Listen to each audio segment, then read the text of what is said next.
বন্ধ জলজীৱন মিছনৰ কাম হাহাকাৰ লাগিছে ঠিকাদাৰৰ দেশৰ প্ৰতিজন নাগৰিকক বিশুদ্ধ পানী খুৱাবৰ বাবে কেন্দ্ৰীয় চৰকাৰে গ্ৰহণ কৰিছিল এখন মেগা আঁচনি জল জীৱন মিছন জীবন আধাৰ জল জলে জীবন নিৰ্মল জলৰ অধিকাৰী প্ৰতিজন ঘৰে ঘৰে সুখৰ আগমন জীবন আধাৰ জল জলে জীবন আঁচনি গ্ৰহণ কৰিয়েই প্ৰচাৰৰ নামত উঠি পৰি লাগিল কেন্দ্ৰৰ মোদী চৰকাৰ जल जीवन मिशन की सफलता की वजह उसके 4 मजबूत स्तंभ हैं। पहला जन भागीदारी, दूसरा साझेदारी, तीसरा राजनीतिक इच्छा शक्ति और चौथा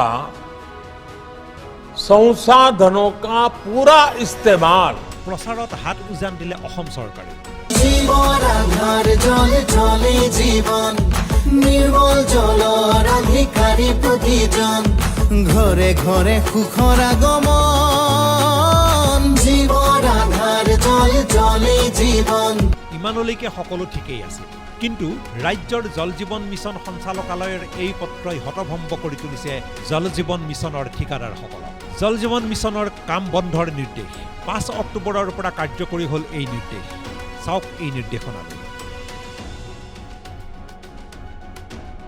5 অক্টোবৰ অৰ্থাৎ আজিৰে পৰা কাৰ্যকৰী হোৱাকৈ জল জীৱন মিছনৰ কাম বন্ধ কৰাৰ নিৰ্দেশ মিছন সঞ্চালকালয়ৰ কিন্তু হঠাৎ কিয় সঞ্চালকালয়ে জাৰি কৰিলে এই জাননী ঠিকাদাৰৰ টকা মোকলাব পৰা নাই চৰকাৰে এই পৰ্যন্ত ঠিকাদাৰক দিবলৈ আছে প্ৰায় 13,000 কোটি টকা আঁচনিৰ কাম কৰি প্ৰাপ্য ধন বিচাৰি বিভাগক তাগিদা দিছে ঠিকাদাৰসকলে কিন্তু ঠিকাদাৰক ধন মোকলাই নিদিয়া বাবে প্ৰতিবাদ ৰাজ্যৰ হাজাৰ হাজাৰ ঠিকাদাৰৰ